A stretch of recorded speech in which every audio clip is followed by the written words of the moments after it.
율법이 여러분의 구원의 기준일 수 없어요, 여러분.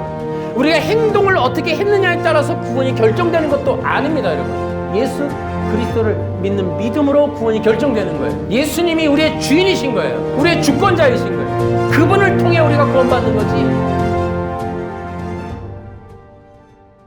여러분, 기독교가 지금 위기 앞에 있다. 저는 그렇게 봅니다. 코로나로 인해서 예배자들이 많이 떠나간 것도 문제이지만은 교회들의 어떤 이 문화적인 이 공격 앞에 상당히 위기에 놓여 있다. 인본주의, 또 바벨 어떤 문화, 동성애라든지 차별금지법이라든지 이 세속화의 문제 앞에 큰 위기를 겪고 있다. 그러나 더 큰 위기는 진리의 소실, 곧 복음을 잃어버리는 것이다 라는 겁니다. 여러분, 오랫동안 한국교회가 어떤 인본주의, 사람의 성공과 사람의 꿈, 희망, 물론 그런 것들이 이 기독교적인 메시지로서 좋은 효력을 발휘한 건 있지만은 그리스도 없는 기독교로 가는 원인이 된 그런 부분도 없지 않아 있습니다.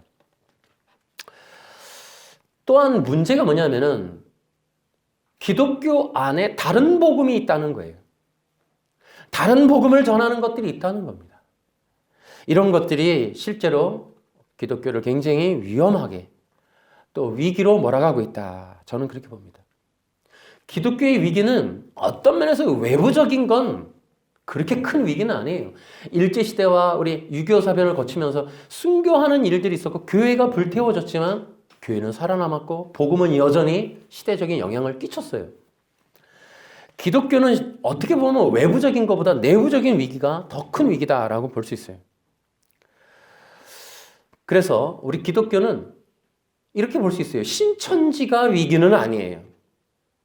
교회 안에 있는 내부적인 다른 복음, 이런 것들이 위기다. 제가 이 구원론을 이제 다시 시작하게 된 것도 능동순종에 대한 내용들 때문에 그렇습니다. 능동순종의 문제는 한 교단에서 집중적으로 주장하고 있긴 하지만은 이러한 이 능동순종이 최근에 한국 기독교의 교재로 보급되고 많은 사람들에게 알려지면서 영향력을 끼치고 있기 때문에 이 개혁주의 안에 놓여져 있는 이 능동순종이라는 부분은 우리가 다시 점검해 봐야 된다라는 생각을 갖고서 이 구원론 시리즈를 시작하게 됐습니다. 아직까지는 많이 알려지지는 않았지만은 이 개혁주의 안에 있는 이 능동순종이라는 이 부분 반드시 다시 한번 재점검해야 된다라는 생각을 합니다. 지금까지는 알려지지 않았지만 지금 이제 그 웨스트민스터 신학교 측에서 이런 책을 보급하는 걸로 봐서는 곧 많은 교회에게 퍼지게 되지 않을까 이런 생각이 듭니다. 그 능동순종이 그리스도 중심적인 성경 읽기라고 하는 이름으로 소제목으로 나와 있기 때문에 아마 많은 사람들에게 호기심을 불러일으킬 건 뻔한 일이기 때문에 우리는 이 부분을 좀 자세히 들여다봐야 된다라는 겁니다. 제가 크게는 두 가지예요. 이 능동순종에서 주목해봐야 되는 건 크게 두 가지인데요. 하나는 영생이라고 하는 게 굉장히 중요하잖아요, 기독교에서. 근데 능동순종은 영생을 계명과 연결시킨다는 거예요. 계명 순종과. 두 번째는 예수님에 대한 신관이 잘못돼 있어요. 이렇게 두 가지의 큰 카테고리로 좀 볼 수 있는데요. 제가 지난주에도 얘기했지만 이 브랜던 크로라고 하는 사람이 지은 책을 가지고 이야기하고 있고요. 또 이 김재성 씨가 지은 이 책에서 이 능동순종의 문제점들을 제가 지적했습니다. 근데 오늘도 이 두 가지 책에 있는 내용들을 한번 살펴볼 텐데요. 오늘은 좀 다른 얘기를 좀 해볼게요, 일단. 그러면 이 브랜던 크로라는 사람의 책에 있는 내용을 한번 볼게요. 이렇게 되어 있습니다. 영생이 완전한 순종을 조건으로 한다라는 부분이에요. 제가 앞서서 우리 시리즈가 이상한 구원론이잖아요. 이상한 구원론이 아닐 수 없습니다. 뭔가 이상하죠. 영생이 어떤 순종을 조건으로 한다라고 하는 거를 우리 개혁 신학 혹은 여러분 신앙생활 장로교인들이 많으신데 여러분의 교회에서 성장기에 여러분 이런 얘기를 들어보셨습니까? 영생이 순종을 통해 온다. 또한 이렇게 돼 있어요. 영구적인 측면은 모세율법이 주어지기 전에도 사람들에게 이미 구속력이 있었던 하나님의 도덕법과 관련 지을 수 있다. 율법의 도덕적 측면은 구속력이 있으며 하나님이 완전한 순종의 근거에 영생을 주신다는 것을 우리에게 상기시킨다. 그러니까 율법의 도덕적 측면이 구속력이 있다. 이것이 조건화된다는 거죠. 또 하나님이 완전한 순종의 근거에서 영생을 주신다. 이렇게 얘기를 하고 있습니다. 그러니까 능동순종의 기본적인 구조는 율법을 지키면 영생을 얻는다 이겁니다. 이런 것들에 대해서 이제 문제를 제기하는 거예요. 두 번째는 예수님에 대한 잘못된 신관이 있어요. 이렇게 돼 있습니다. 예수님은 죄가 없으셨다. 이 말은 예수님이 요구되는 것을 항상 행하셨다는 것이다. 자, 두 번째로는 또 이런 얘기가 있어요. 예수님의 완전한 순종은 예수님이 완전한 희생 제물을 하실 자격을 부여할 뿐 아니라 또한 아담이 실패한 일을 실현한다. 저는 개혁주의 신학자들에게 묻고 싶어요. 이런 내용에 대해서 정말 아무런 이의 제기를 하지 않습니까? 저만 이상한가요? 이제 이 김홍만 씨 책에 보면은 이렇게 돼 있어요. 예수님이 율법을 통해서 의를 얻으셨다는 것으로 인하여 예수님께서 율법을 지켜서 죄가 없으심이 확인되거나 의를 확보하셨다. 이 김홍만 씨는 예수님이 의를 확보했다. 이런 얘기를 하고 있습니다. 저는 이제 제 입장으로습니다. 이러한 내용들은 예수님의 신성을 정면으로 왜곡하고 참 폄하하는 것이다. 이렇게 얘기하고 싶습니다. 그러니까 이들의 이제 주장의 내용들을 이제 보면은 이제 이런 거예요. 영생은 순종이고 그 순종은 율법에 대한 순종이다. 그런데 율법에 대한 순종을 하되 완전한 순종을 해야 하고 이 완전한 순종은 인간이 할 수 없다. 그러므로 이 율법에 대해서 완전한 순종을 할 수 있는 분이 오셔야 한다. 그분이 예수님이다. 그러니까 예수님이 오신 이유는 율법에 대해서 완전한 순종이 가능한 분이시기 때문이다. 그러면 그분이 무엇을 했는가? 율법에 대해서 완전한 순종을 이루셔서 율법에 의한 의를 얻으셨다. 혹은 확보해 놓으셨다. 그러면 율법에 대해서 완전한 순종이 안 되는 인간은 결국 예수님을 믿는 수밖에 없다.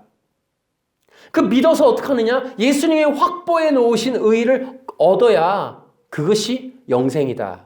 자, 이런 내용을 이들이 얘기하고 있는 거예요. 그러면서 이렇게 돼 있습니다. 이 책에서 브랜든 크로우가 이렇게 얘기해요. 우리의 믿음을 그리스도에게 두는 것은 아담의 죄를 극복하시고 하나님의 율법을 완전하게 지키신 분에게 우리의 믿음을 두는 것이다. 그러니까 우리가 예수님을 믿는 이유는 그가 구원자다 뭐 이런 내용이 아니라 율법을 완전하게 순종했기 때문에 우리가 그를 믿는 것이다. 이런 얘기를 브랜든 크로우가 하고 있어요. 또 그 옆 페이지에 이렇게 돼 있어요. 예수님은 율법 교사의 의, 나아가 모든 독자의 의에 대해 문제를 제기하실 뿐 아니라 영생과 계명 준수가 서로 관계가 있다는 원칙을 당연시한다. 영생과 계명 순종은 관계가 있다. 그런데요, 제가 재미난 일이 있어요. 아침에 이제 설교하려고 그러는데 우리 교인이 이런 책을 하나 보여줬어요. 이게 뭐냐면은 안식교에서 나오는 책이에요. 하나님께서 보내신 마지막 기별. 근데 여기에 이걸 보면은 이런 내용이 나옵니다. 그분의 생애는 우리도 하나님의 율법을 순종할 수 있음을 증거하는 것이다. 그리스도께서는 당신의 인성으로는 인성과 접촉하시고 신성으로는 하나님의 보좌를 굳게 붙드셨다. 그분은 인자로서 우리에게 순종의 모본을 주시고 하나님의 아들로서 순종할 능력을 우리에게 주신다. 또 이렇게 돼 있어요. 율법은 의, 즉 의로운 생애, 완전한 품성을 요구하지만 인류는 그 요구에 미칠 수 없다. 인류는 하나님의 거룩한 율법의 요구를 충족시킬 수 없다. 그러나 그리스도께서는 인간으로서 지상에 오셔서 거룩한 생애를 사시고 완전한 품성을 개발시키셨다. 자, 비슷하지 않습니까? 지금 이건 안식교 책인데 이 안식교에 있는 책의 내용이랑 이 브랜든 크로라는 사람이 쓴 이 능동순종, 이 개혁주의 신학과 너무 흡사해요. 여러분, 이것이 안식일교에서 나오는 내용이에요. 똑같지는 않은데 너무 비슷해요. 그러니까 인류는 그 하나님이 요구하는 완전한 품성, 완전한 순종이 안 된다. 근데 그리스도께서 오셔서 그 완전한 순종을 이루셨다. 그리고 우리에게 순종을 가능하구나. 아, 율법은 지킬 수 있는 거구나. 라는 순종의 모본을 우리에게 보여주셨다. 지금 그게 바로 이 안식교의 내용이에요. 또 이렇게 되어 있습니다. 그리스도의 제자들이 천국에 들어가려면 바리새인의 의와는 다른 성격의 의를 얻어야 한다. 하나님께서는 당신의 아들을 통하여 그들에게 완전한 율법의 의를 주셨다. 자, 이쯤 되면 비슷한 건지 똑같은 건지 잘 모르겠어요. 그리스도께서는 인간으로서 지상에 오셔서 거룩한 생애를 사시고 완전한 품성을 개발시키셨다. 그리스도께서는 그것을 받고자 하는 모든 자들에게 값없이 선물로 주신다. 아까 이 전가의 교리랑 너무 비슷하지 않습니까? 도대체 브랜든 크로가 안식일인지 이것이 개혁주의인지 도대체 이게 헷갈리는 내용입니다. 이게 두 개 너무 비슷하죠. 그러니까 안식교가 주장하는 것도 뭐냐면 의가 율법으로 온다. 그러니까 율법에서 얻는다. 율법을 지키면 의를 받는다. 그것이 또 능동순종의 주장이다라는 거죠. 그러니까 우리가 이제 능동순종이라고 하는 이러한 내용들이 제가 이 안식교를 연구하면서 예전에 이 마지막 사명의 앤드류 강에 대한 얘기를 하면서 얘네들 책을 봤단 말이에요. 그러니까 이걸 보면서 이제 이들이 갖고 있는 구원론이 얼마나 험한지를 알고 있었는데 이 브랜든 크로라는 사람이 책이 나와서 이걸 읽고 있는데 나 읽으면서 뭐지? 안식일교회랑 왜 이렇게 비슷하지? 라는 생각이 들었던 거예요. 그런데 이들의 이 어떤 신학적인 특히 두 가지 구원론과 기독론에는 심각한 문제가 있단 말이죠. 이들이 이제 말하는 구원론은 철저하게 인본주의란 말이에요. 그러니까 계명을 지켜야 되는 거니까 인간이. 그러니까 이 구원론이라고 하는 그거는 절대적으로 우리가 갖고 있는 기독교와는 정면 충돌하는 건데 능동순종을 가만히 보고 있으면 여러분이 이 프레임 자체가 그럴듯하지만 결국 그들은 다른 복음을 말하는 거예요. 자, 그들의 프레임을 한번 볼게요. 그러니까 능동순종은 이런 걸 갖고 있는 거예요. 예수님의 순종이든 인간의 순종이든 어쨌든 간에 구원은 완전한 순종해야 된다. 그러면 이들의 얘기는 완전한 순종이긴 하는데 무엇에 대한 순종을 할 것이냐. 그러면 이들이 뭐라 그래요? 율법에 대한 순종이다. 그러니까 이제 누군가가 얘기했던 것 같아요. 그러면 모세 율법이 있기 전에 사람들은 율법 못 지켰을 거 아니냐. 그랬더니 그들이 만들어낸 프레임이 또 뭐예요? 그러니까 모세 율법이 없었을 때는 도덕법이라는 율법이 있었다. 근데 모세 율법은 돌판에 새겨져 있잖아요. 그럼 또 물을 거 아니에요. 그럼 도덕법은 어디에 기록되어 있어요? 성경 어디에 그걸 주셨다는 말이 있어요? 그래서 그들이 결국 만들어 놓은 프레임이 뭐냐면 봐라 창세기 2장 17절이라는 구절이 있지 않냐. 창세기 2장 17절이 도덕법이에요? 그랬더니 그들이 하는 말이 그러니까 하나님이 태초에 인간에게 마음의 도덕법을 새겨주신 거다.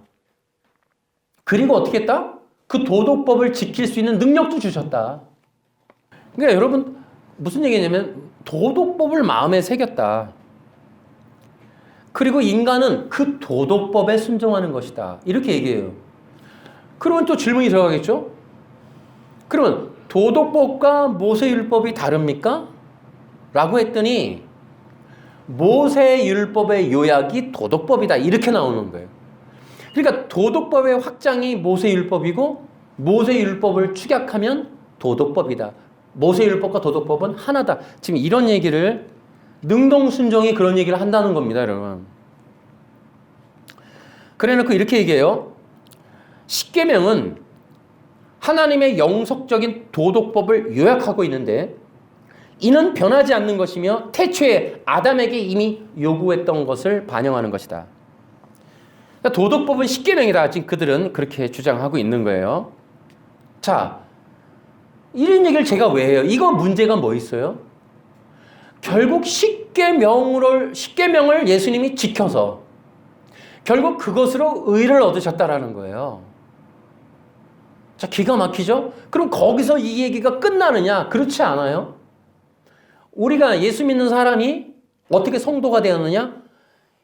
율법에, 도덕법에 완전하게 순종하신, 십계명을 완전하게 순종하신 예수님이 얻은 의 때문에 우리가 성도가 됐다. 그럼 아까 얘기했죠? 그럼 기독교 신앙이라는 건 어떻게 해야 하나요? 예수님이 율법을 지킬 수 있다라는 가능성을 우리에게 모본으로 보여주셨다. 기독교 신앙생활이라는 건 뭐냐? 그의 모본을 따라서 십계명을 지키는 삶을 사는 것이 기독교 신앙생활이다. 이렇게 나간단 말이에요. 자, 하나 더 나갑니다, 여기서. 그럼 그게 다 끝이냐? 그렇지가 않은 거예요. 결국 이 안식교의 구원론에는 구원의 취소가 들어갑니다. 그러니까 구원의 취소 부분이 뭐냐면 결국은 너가 아무리 예수님으로부터 의를 얻고 영생을 얻었어도 십계명을 지키지 않는 신앙생활을 한다면 너의 구원은 취소될 것이다. 반대로 네가 만일 예수님으로부터 얻은 율법의 의의를 가진 기독교인이라고 한다면 네가 열심히 나머지의 삶을 십계명을 잘 지켜야 너의 구원이 완성될 것이다. 이 얘기를 하고 있는 거예요. 자, 그래서 제가 이제 주의를 요하는 게 이들의 프레임이라는 거예요. 그러니까 완전한 순종이라는 말을 받아들일 수 없는 건 예수님이 능동순종이든 수동순종이든 완전한 순종이든 간에 순종이라고 하는 단어가 그럴듯하고 설득력이 있고 뭐 그게 뭐가 문제야라고 할 수 있는데 순종이라는 걸 받아들이는 순간 뭐에 대한 순종이냐는 거죠. 그들의 프레임 자체 속에 있는 건 결국 율법이 나올 수밖에 없고 율법은 십계명인 거예요. 왜냐하면 의식법과 사회법은 폐지됐고 결국 도덕법이 남았는데 그 도덕법이라고 하는 것이 바로 십계명이고 십계명은 모세 율법의 요약이고 그것을 지켜야 구원받고 그래야만 최종 구원이 이루어진다라고 하는 내용을 갖고 있기 때문에 정말 이 능동순종이라는 말 자체가 갖고 있는 게 교활한 거예요. 시작점은 되게 그럴듯한데 그들이 능동순종 안에 있는 프레임은 엄청나게 악하다고요. 그 프레임이 안식교가 지니고 있는 것처럼 결국은 율법 지켜 구원받는다는 결국 그런 내용들을 갖고 있는데 이것이 어떻게 개혁신학이냐고요. 개혁주의에서 그런 얘기를 할 수 있느냐는 거죠. 개혁주의는 오직 믿음, 오직 예수, 오직 그건데 이제 와서 율법 계명과 영생은 같은 것이다 라고 하는 내용을 지금 이 브랜든 크로가 개혁신학에서 얘기한 웨스트민스터를 등지고 얘기한단 말이죠. 그 율법 계명과 영생이라는 프레임을 깨려고 개혁신학의 종교개혁을 했는 건데 다시금 그 프레임으로 들어가갖고 율법 계명이 영생과 관련이 있다라고 주장하는 게 이게 왜 웨스트민스터 신앙 고백이냐는 거죠. 그리고 그것이 개혁신학이다. 우리가 이것에 대해서 의문점을 가져야 된다는 거죠. 우리 김재성 씨라고 하는 분이 지은 책이 있어요. 그리스도의 능동순종. 이 책에는 그러면 언제서부터 이 능동순종이라는 게 나왔느냐라는 역사적인 고찰을 한 부분이 있어요. 뭐 길지는 않지만은. 저도 궁금했어요. 도대체 이게 어디서부터 시작했을까? 그랬더니 결국에는 루터파 얘기를 해요. 그러면 연대는 언제쯤 됐느냐? 대략 1570년경이라고 그래요. 그러면서 이제 그 어떤 시작점에 대해서 우리가 너무나 익숙한 하이델베르그 신앙 고백서를 끌어들입니다. 그때 만들 때 이러이러한 내용들이 포함되기 시작했다라고 이 김재성 씨 책에 나옵니다. 그런데 이들이 이제 그러면 이 능동순종이라는 거를 하이델베르그에 넣을 때 이유가 있었다는 거예요. 이유가. 왜 이걸 주장했느냐면 전가의 교리라는 것 때문에 넣었다고 김재성 씨가 얘기를 해요. 전가의 교리라는 건 뭐냐면은 우리가 구원을 인간 스스로 못 얻어내잖아요. 그러면 그리스도가 이루신 일을 우리가 얻어내는 거잖아요. 이게 전가죠. 그리스도가 우리에게 전해주는 거. 이게 전가니까. 그러니까 이들이 뭐라 그러냐면 의라고 하는 것은 인간이 스스로 못 만든다. 완전한 순종이 안 되니까. 그러면은 우리는 어떻게 칭의를 받느냐? 그리스도가 받은 어떤 의를 믿을 때에 그것을 우리에게 전해 주심으로, 우리에게 옮겨 주심으로 우리가 의롭게 된다. 요 옮겨 주시는 요걸 전가의 교리라 그러잖아요. 그런데 그리스도께서 도대체 무슨 자격으로 우리에게 이렇게 의를 전가해 주시는가? 그랬더니 그 개혁신학이 그랬다는 거예요. 그들이 오래전에 그리스도께서 율법에 대해 완전하게 순종하셨기 때문에 의를 나눠줄 수 있는 자격이 있다는 거죠. 자, 이게 되게 난해했어요. 그런데 그 의를 믿어야만 전가받는다라고 하는 거예요. 근데 이렇게 얘기해요. 그런데 이러한 능동순종을 거부하는 자들이 중세에 있었고 오늘날에도 있다. 이렇게 이 김재성 씨가 얘기를 합니다. 그러면서 이렇게 얘기합니다. 오늘날에는 개신교회 내에서도 신학적 차이로 큰 교단과 교파들이 있지만 그 당시에 이런 신학 사상들에 대해서 능동순종을 거부하는 신학 사상에 대해서 그 당시에 돌트 총회와 웨스트민스터 총회에서 이단들로 정죄했음을 유의해야 된다고 경고하고 있어요. 우리 같은 사람한테 능동순종 부정하면 너 이단이야 라고.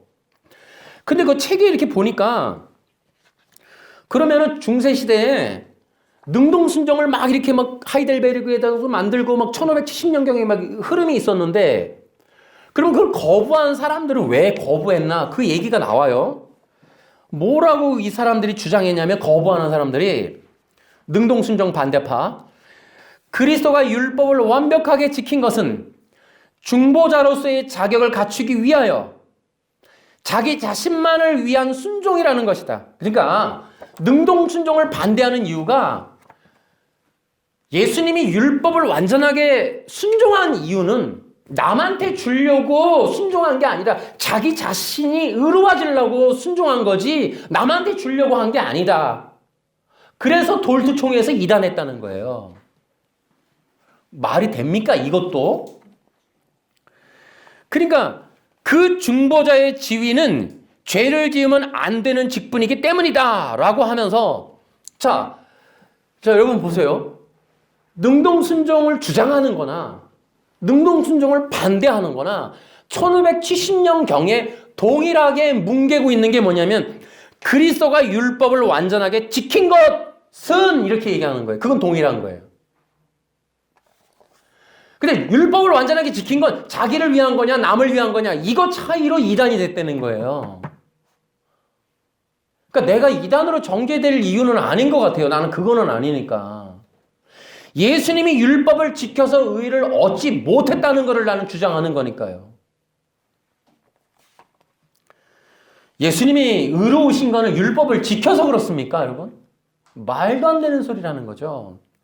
근데 능동순종을 만든 사람이나 능동순종을 부정했던 사람이나 중세시대에 동일하게 주장했던 건 예수님이 율법을 완전하게 지킨 것은 이라는 거죠. 이게 뭉개고 있는 거죠. 뭉개고. 둘 다 짜고 치는 것 같은 느낌이 드는 거예요. 여러분 그래서 역사적으로 이 두 가지 이단, 기독론과 구원론에 관한 이 이단들을 경계해야 되는 거거든요. 근데 지금 정말 김재성 씨가 웨스트민스터 신학교 교수, 명예교수로 은퇴한 걸로 아는데 이런 사람들의 책에서 지금 말도 안 되는 얘기들을 하고 있는 거예요.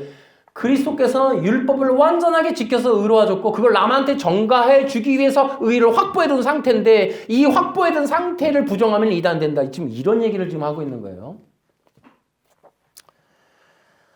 저는 어쨌든 우리가 바벨 시리즈도 했고 바리새인데 율법 시리즈를 통해서도 지금 1570년경이면 여러분 1517년에 종교개혁이 일어난 직후예요. 종교개혁이 일어난 것은 중세 로마 시대가 완전하게 면죄부라고 하는 성경도 없고 잘못된 구원론, 잘못된 기독론을 가지고 인류를 장악하고 있었던 어둠의 세력으로 구원이 없는 세상으로 만들어버린 것에 대해서 반감을 일으켜서 나온 게 종교개혁이다 이런 얘기를 하고 있어요.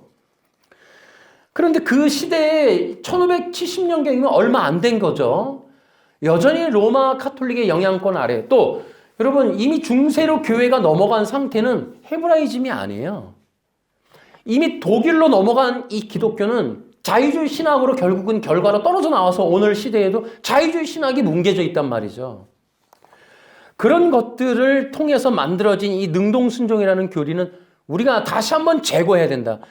이제 안타까운 거는 제가 안식교 요 책을 이제 아침에 잠깐이지만 이걸 다 읽었어요. 읽으면서 느끼는 건 이들이 이제 뒤에 내용도 그렇고 이거 다 첨부된 거예요. 그러니까 화이트라는 사람의 글을 가지고 몇 개의 문장을 가지고 책을 만든 거예요. 근데 이 앞부분은 화이트의 글을 그대로 기록을 인용을 해놨어요. 그 안식교가 30년 어간에 상당히 많은 신학적 변화를 일으켰다 그랬어요. 그래서 여기서 또 뭐라 그러냐면 그리스도를 믿는 의에 대해서 얘기를 인정을 합니다. 그러나 그것이 50%이기 때문에 부분 진리라서 이것도 문제긴 해요. 그게 왜냐하면 안식교를 지켜야 조사 심판받고 최종 구원받는다. 이것만큼은 포기 못하기 때문에. 그러나 기존 교인들을 안식교로 끌어들이기 위해서 우리 기존의 장로교나 이런 데서 끌어가려면 예수 믿는 믿음으로 의롭게 된다. 이것을 기본을 갖고 있으니 그걸 포함하고 있는 거 아닌가 이런 생각이 들어요. 근데 이 책은 그래도 단기간 내에 어떤 변화를 신학적인 걸 계속 개혁을 했구나라는 생각이 들어요. 근데 지금 이분들이 얘기하는 건 뭐냐면 1570년경에 얘기했던 능동순종을 지금도 동일하게 500년 동안 한 번도 검증하지 않고 개혁하지 않고 변화를 이루지 않고 500년 전에 만들어 놓은 걸 그걸 우리 보러 그 신뢰감을 갖고 따라가라고 얘기하는 거죠. 500년 된 교리니까 이건 오래전부터 한 거니까 맞는 거야 뭐 이런 개념인 것 같은데 500년 전에 로마 카톨릭 아래에 있었던 이런 사람들의 교리가 과연 오늘날 정당한가 검증해야 된다는 거. 이걸 신학적으로 검증하지 않고 한 번도 이걸 개선하지 않았다. 그리고 예수님이 율법으로 의를 얻었다. 이 내용이 과연 기독교적인가? 과연 개혁주의가 해야 되는 일인가? 이건 굉장히 반성해야 될 일이다. 오늘날 이렇게 개혁주의 신학을 한 사람들이 이런 책을 얘기해갖고 우리가 예수님을 믿는 이유는 예수님이 완전한 순종을 했기 때문이고 그것으로 의의를 확보해 두셨기 때문에 우리가 의의를 얻으려면 예수님을 믿어야 된다. 지금 이런 프레임을 우리 보러 믿으라고 하는 것은 굉장히 큰 문제가 아니냐. 그런데 여러분 다시 한번 얘기할게요. 이들의 교리의 프레임을 그러니까 보세요. 자, 인간의 죄 그 다음에 도덕적인 불순종 아담의 그러면 둘째 아담이신 그리스도가 오셔서 뭐 했느냐? 도덕적인 법, 십계명을 완전하게 지키셨다. 그래서 어떻게 했느냐? 완전한 의를 얻으셨다. 그리고 어떻게 했느냐? 그 예수님을 믿는 자들에게 예수님이 확보해 두셨던 율법으로 얻은 의를 전가해 준다. 지금 이 개념이란 말이죠. 근데 이런 교리를 만들게 되는 시작점은 결국 도덕법이라고 그랬죠. 그 도덕법을 창세기 2장 17절 가지고 도덕법이라는 프레임을 만들어낸 거예요. 여러분, 아담이 시험에 넘어질 때 사탄의 시험을 받았어요. 근데 사탄이가 사용한 무기는 뭐냐면 창세기 2장 17절을 행동, 행위의 법으로 인간이 신이 되는 걸 만든 거예요. 그 여전히 지금 사탄은 창세기 2장 17절을 뭐라 그래요? 도덕법이라고 얘기해요. 그러니까 도덕법은 어떻게 해야 된다? 행동, 행위로 지켜야 된다. 그 여전히 오늘날도 토요일날 11시 예배를 드려야 너희들이 의롭게 된다. 예수님도 토요일날 11시에 예배를 드려서 의롭게 됐다. 지금 그 얘기를 하고 있는 거잖아요. 예수님이 완전한 의를 얻은 건 율법에 대해서 흠이 없었다. 그 율법이 뭐냐? 도덕법이 십계명이었다. 그러면 예수님도 안식일을 지켰고 여전히 안식일로부터 흠이 없었기 때문에 의롭다라고 칭함받으셨다. 이 얘기를 하고 있는 거죠. 그래서 이 창세기 2장 17절을 도덕법, 이 도덕법이라고 하는 것을 가지고 뭐예요? 아담이 도덕적인 순종을 해야 했었다. 그랬더라면 순종이다. 그러니 도덕법과 영생은 동일하다. 그 조건이 부합한다. 지금 그 얘기를 하면서 결국은 창세기 2장 17절을 행동, 행위의 도덕법으로 만들었어요. 그리고 그것을 준수하고 안 하는 거에 따라서 영생이라고 하는 결과물을 앞에다 두었단 말이죠. 제가 앞서서 우리가 몇 년 동안 영상을 찍으면서 결국 개혁주의, 특히 웨스트민스터 신앙 고백서가 유일하게 갖고 있는 다른 고백서엔 전혀 없는 행위 언약이라는 걸 만들어냈단 말이죠. 행위 언약이라고 창세기 2장 17절을 규정할 만한 어떠한 근거도 없습니다, 여러분, 성경에. 누가 그걸 행위 언약이라고 규정을 해갖고 그 이후에 1500년, 1600년대 웨스트민스터 신앙 고백서 나온 이후로 창세기 2장 17절을 도덕법으로 해석해야만 하는 원칙, 그것을 벗어나면 이단으로 규정하는 이런 일들이 도대체 누구에 의해서 무슨 권한으로 했느냐 이거죠. 창세기 2장 17절은 명백하게 행위 언약이 아닙니다, 여러분. 그래서 이런 것들을 이제 우리가 물론 행위 언약이 아니고 뭐냐라고 얘기하는데 저희가 그것들에 대해서 우리가 앤드류 강을 연구하면서 한 가지 깨달은 게 있어요. 앤드류 강이나 김재성 씨, 그다음에 박진아 씨 같은 사람들을 보니까 이 개혁주의가 얘기하는 걸 먹고 그걸 변증하면서 자신들도 스스로 조금씩 바꿔가면서 끊임없이 그들이 결국은 굴복하지 않아요. 자신들이 조금씩 변해가면서 그걸 변명거리로 만들어내지.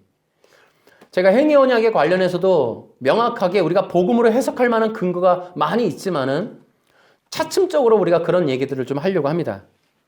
어쨌든 우리가 영상을 마치면서 이제 명확하게 좀 해야 될 부분들에 대해서 좀 지적해 보려고 합니다.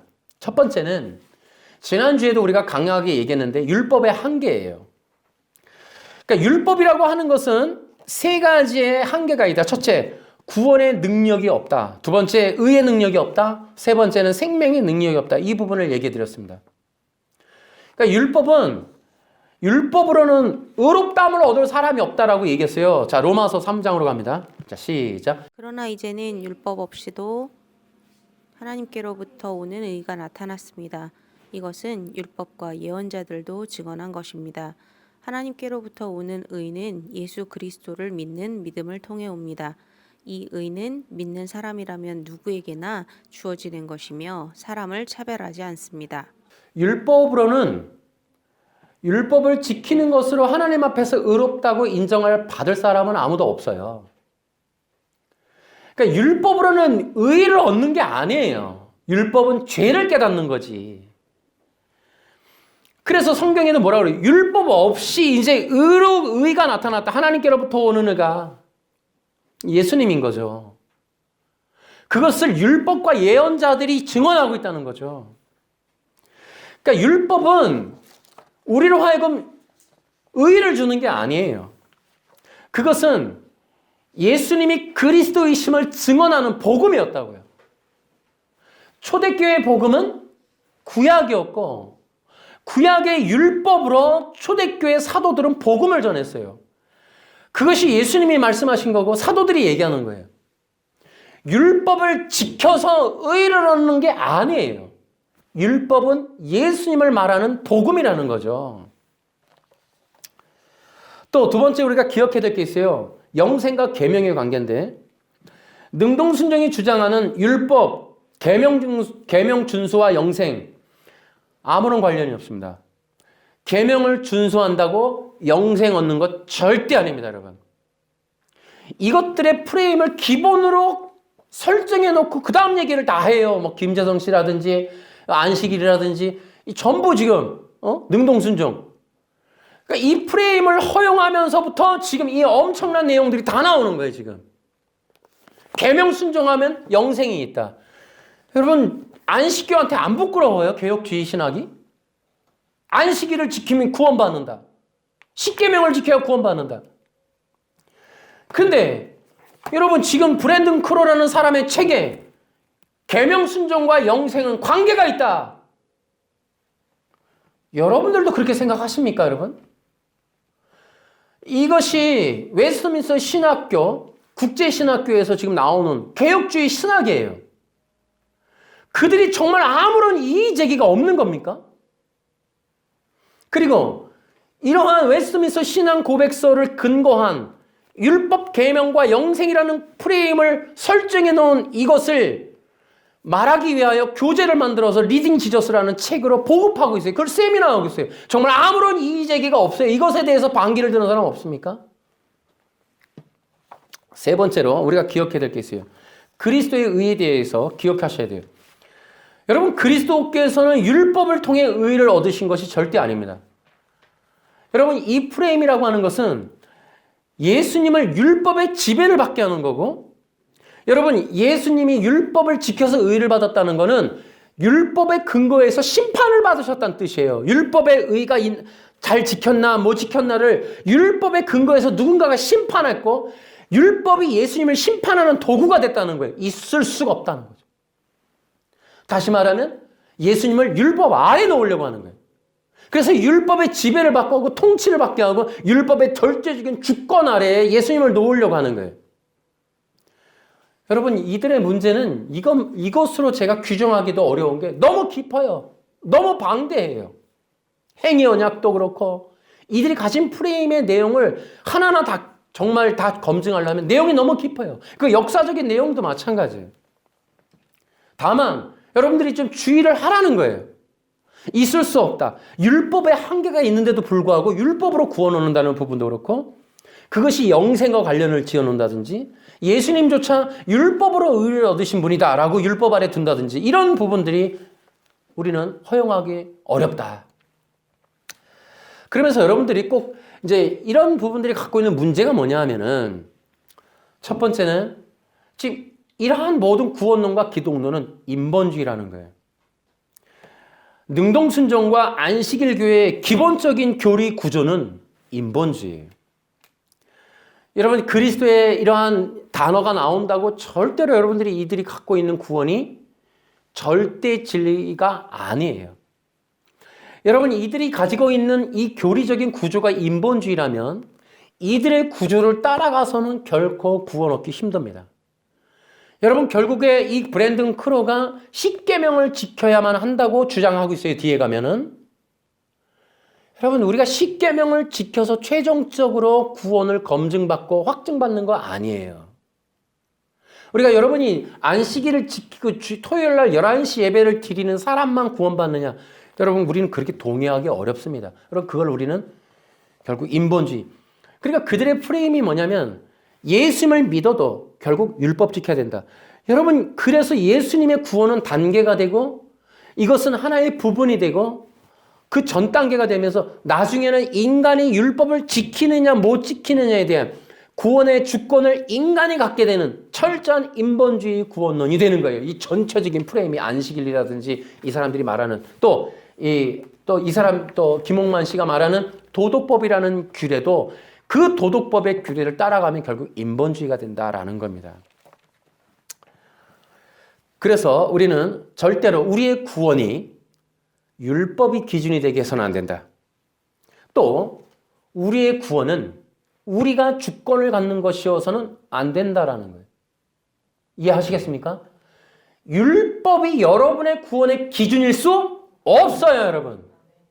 또 우리 스스로가 노력의 여하에 따라 구원이 결정되는 문제도 아닌 거예요. 우리가 행동을 어떻게 했느냐에 따라서 구원이 결정되는 것도 아닙니다, 여러분. 예수 그리스도를 믿는 믿음으로 구원이 결정되는 거예요. 예수님이 우리의 주인이신 거예요. 우리의 주권자이신 거예요. 그분을 통해 우리가 구원받는 거지 내가 오늘 십계명을 지키고 못 지키고 이거에 관련해서는 구원과 관련이 없는 거예요, 여러분. 두 번째로 이들이 가지고 있는 어떻게 보면 어두운 면 혹은 그들의 감춰진 구조, 이것은 뭐냐면 여러분, 영생과 계명의 관계가 있다? 그러면 영생과 계명의 관련이 있으면 사람이 영생을 얻기 위해서 무엇을 할까요? 예수님을 믿을까요? 계명을 지키려고 할까요? 계명 지키는 거예요. 자, 영생과 계명의 관계가 있다 그러면 무슨 문제가 생기냐면 그리스도가 배제가 되는 거예요. 그리스도께 가는 게 아니라 계명을 지키려고 노력하게 된다고요. 그러므로 이것은 구원론의 왜곡인 거예요. 그리스도 없는 기독교를 만드는 거예요. 영생과 구원의 관계가 있으면 여러분 그리스도는 배제된다고요. 우린 계명 지키려고 노력하지. 토요일 날 11시 나가면 난 구원은 이제 안전해. 내가 십계명 부모님을 공경하고 나면 나는 이제 구원 확실할 것 같아. 여러분, 그리스도 없는 구원이 돼버리고 그리스도 없는 기독교가 돼버리는 거예요. 이게 사탄이 원하는 거예요. 예수님과 관계를 끊어놓는 거예요. 자, 우리 세 번째 꼭 기억하셔야 되는 게 미혹의 지점이에요. 이게 미혹의 지점. 미혹이라고 하는 게 뭐냐면 어디로부터 말미암느냐? 결국 구약 성경에 대한 무지에서부터 미혹이 시작되는 거예요. 그러니까 이들의 이 브랜든 크로라는 사람과 결국 안식교가 이렇게 거대한 종교 교단 단체가 될 수 있었던 이유는 구약이라고 하는 참 애매모호한 구약이라고 하는 성경을 왜곡했기 때문에 그것을 갖고 미혹했기 때문에 다 속는 거예요. 애매한 거예요. 자, 구약의 출애굽기에 안식일을 지켜라 라고 하는 걸 과연 오늘날 지켜야 되느냐? 아니면 이걸 어떻게 영적으로 받아들여? 상징적으로 받아들여? 어떻게 받아들여? 근데 대부분은 어떻게 해요? 실제적으로 오늘날도 도덕법으로 살아있다. 지켜야 한다. 이게 헷갈리는 거예요, 사람들이. 그게 그런 것도 같고 아닌 것도 같고. 결국 구약이라고 하는 그 성경에 대한 이 해석의 미묘한 차이. 그걸 어떻게 적용하느냐. 정말 행동으로 토요일 날 11시에 가야 되는지, 영적으로 받아들여야 되는지, 이 부분이 성도들로 하여금 정말 알 수 없게 만들고 결국 거짓말에 다 속게 만드는 거예요.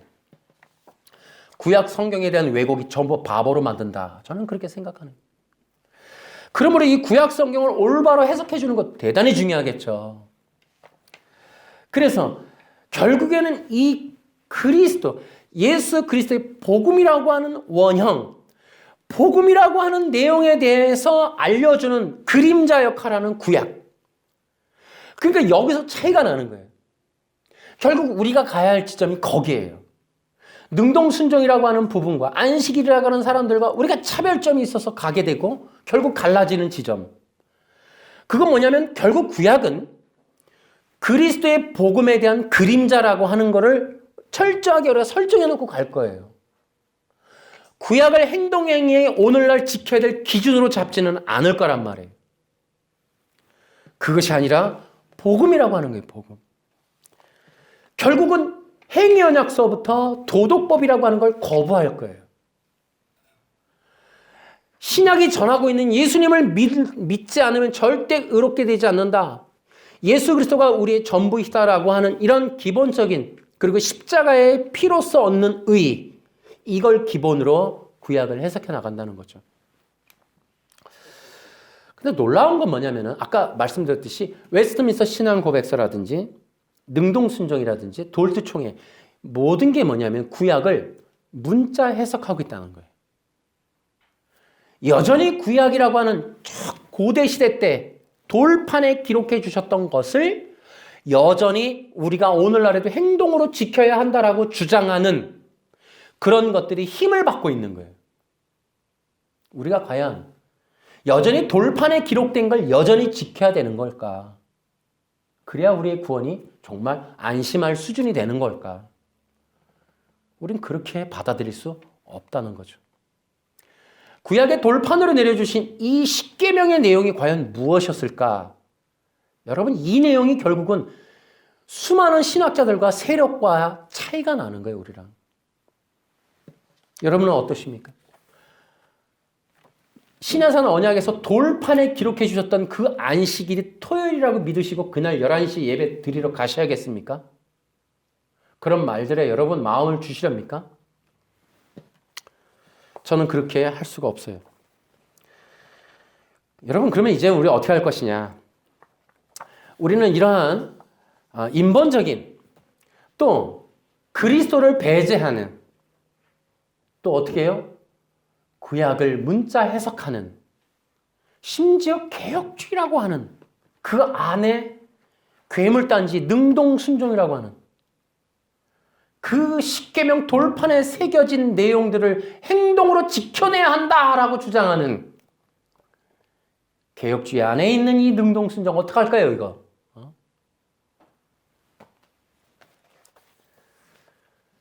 저는 그래서 마지막 시대의 사탄의 공격이 크게 네 가지로 올 것이다. 신천지를 포함한 이제는 우리의 경계의 대상은 앤드류 강이 아니에요. 앤드류 강은 누구나 구별할 수 있어요. 어차피 그 사람들은 조사 심판이 있어서 앤드류 강은 선을 못 넘어와요. 그런데 조사 심판이라는 걸 갖고 있지 않은 이 능동순종이 더 무섭다고 이게. 그래서 첫 번째로는 이 구원의 절대 진리는 정말 혼돈 속으로 빠질 것이다. 결국은 우리가 구원의 절대 진리를 파악하는 게 되게 중요해요. 그걸 우리가 믿고 갖고 있는 거 되게 중요한 거예요. 십계명 돌판에 기록해 놓은 것을 지켜야 된다라고 하는 그런 사람들이 있는 반면에, 그럼 우리는 십자가라고 하는 것을 왜 우리는 중요하게 절대 진리로 봐야 하는가, 이런 거 아는 거 되게 중요한 거죠. 두 번째로 이 사탄의 공격은 결국 십자가의 복음을 완전히 말살시켜 버릴 것이다. 혹은 이것조차 이제 왜곡해 버릴 것이다. 여러분, 우리가 또 세 번째로 기억해야 되는 거 있어요. 구원의 주권에 관한 거예요. 여러분, 우리가 순종이라는 거, 결국 도덕법, 결국 완전한 의, 이런 부분을 거부할 수밖에 없는 것, 이들의 프레임에 결국 요소에 포함돼서 지금 이글거리는 건 인본이란 말이에요. 인본. 그러니까 이 순종이라는 걸 받아들이는 순간 결국 구원론은 인본주의가 돼요. 인본주의. 아니, 그러니까 전가의 교리는 예수님을 믿어서 어쩌는 거 아니냐. 믿었어. 예수님이 완전한 순종을 했고 그 의의를 얻어야 되기 때문에 우리 예수님을 믿었어. 그래서 우리도 의인 됐어. 그 다음 당신들의 주장은 뭐냐니까요. 믿었으니 뭐하라고. 순종하라며. 뭐해? 도덕법이 뭐냐 그랬더니 뭐라 그래요? 십계명이 도덕법의 요약이다. 그럼 뭐하라고 우리 보러? 토요일날 11시 예배 가라고. 그래서 우리 그거 못 받아들이겠다고. 뒤에 가면 그거 다 감춰져 있다고요. 안 가면 구원 취소된다는 거죠. 당연히 인본주의죠. 토요일 11시에 안 가면 우리가 행동하는 여하에 따라서 절대 구원이라는 게 없는 거예요. 그 사람들은 행동 여부에 따라서 상황에 따라 구원이 없어지고 말고가 되는 거니까. 그리스도의 순종이 우리로 하여금 십계명으로 끌고 가지 못하면 이거 아무 의미가 없는 거거든요. 그럼 뭐라 그래요? 예수는 믿었으니 이제 순종해라. 아니, 순종으로 구원받자는 율법주의가 아니고 믿었으니까 순종하자는 건데 뭐가 잘못이냐? 그 뭐에 순종하라고요? 그 도덕법. 그러면 도덕법을 줘보세요. 뭘 지킬까요? 횡단보도예요? 아니면 침뱉지 마는 거예요? 아니, 십계명. 십계명을 어떻게 지키라고요? 안 지키려면 어떻게 할까요? 가만히 있을까요? 아니면 토요일 11시에 예배 드리러 갈까요? 어떻게 할까요? 여러분, 이들의 문제가 거기까지 미치는 거예요. 주권의 문제.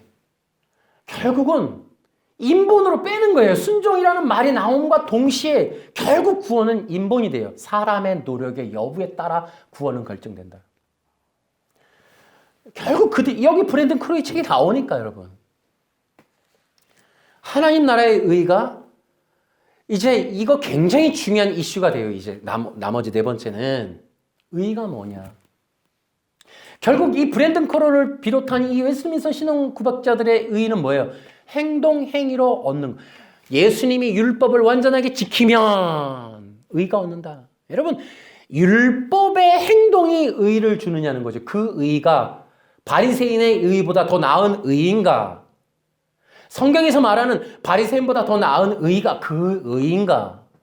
예수님이 지켜서 얻은 의이기 때문에 좀 다른 의인가? 여러분, 나중에는 이 하나님 나라의 의라는 문제는 이 안식일교에서도 헷갈려하는 계시록에 있는 문제에 있어서 자기들도 자가당착에 빠져있는 문제가 의에 대한 거예요. 결국 그 문제를 여러분 나중에는 이제 다 밝혀지게 되겠죠. 그래서 여러분, 이러한 문제들이 있기 때문에 정말 그동안 우리가 계속했던 그 인본주의, 신분, 그리스도 중심적인 구원이냐, 인본이냐. 여러분, 결국엔 전에도 우리가 다 얘기했듯이 안식일이든 능동순종이든 다 그리스도 아니면 인본이에요, 인본. 결국 인본이 포함하고 있는 건 율법이고 순종이라는 거. 그리고 결국에 십계명. 이런 얘기가 나오면 다 인본이에요, 인본. 근데 그게 어디서 나왔다? 개혁신학에서 나왔다. 그럼 우리 이대로 가도 되는가? 답답하다는 거죠. 여러분, 우리가 이 십자가의 복음의 절대 진리를 지키는 일이 얼마나 소중한지 모르겠어요. 예수 그리스도 하나님의 아들이시며 영원한 하나님 본체이신 그분, 영원한 의가 되시는, 영원히 거룩하신 그 예수 그리스도로부터 얻는 피로써 얻는, 그분의 피로써 얻은 이 절대의, 여러분 이것을 주장하면 이제 이단이 될 수도 있는, 이 김재성 씨가 말하는 능동순종을 거부하면 이단이 될 수 있다는 걸 유의하라 라고 하는 내용. 그러면 우리는 당당하게 나는 이단 되겠다는 거죠. 능동순종 거부해서. 예수 그리스도의 십자가의 피로써 얻는 의가 아니라면 나는 이단 오케이 얼마든지 받아들인다. 이 절대 진리를 지키는 일이 매우 소중하다. 저는 여러분과 함께 이 절대 진리를 지키는, 수호하는, 또 이것과 싸우는 그런 사역을 감당을 합니다. 여러분의 믿음 어디에 두시렵니까? 여러분의 신앙을 어떻게 지켜가려고 하십니까?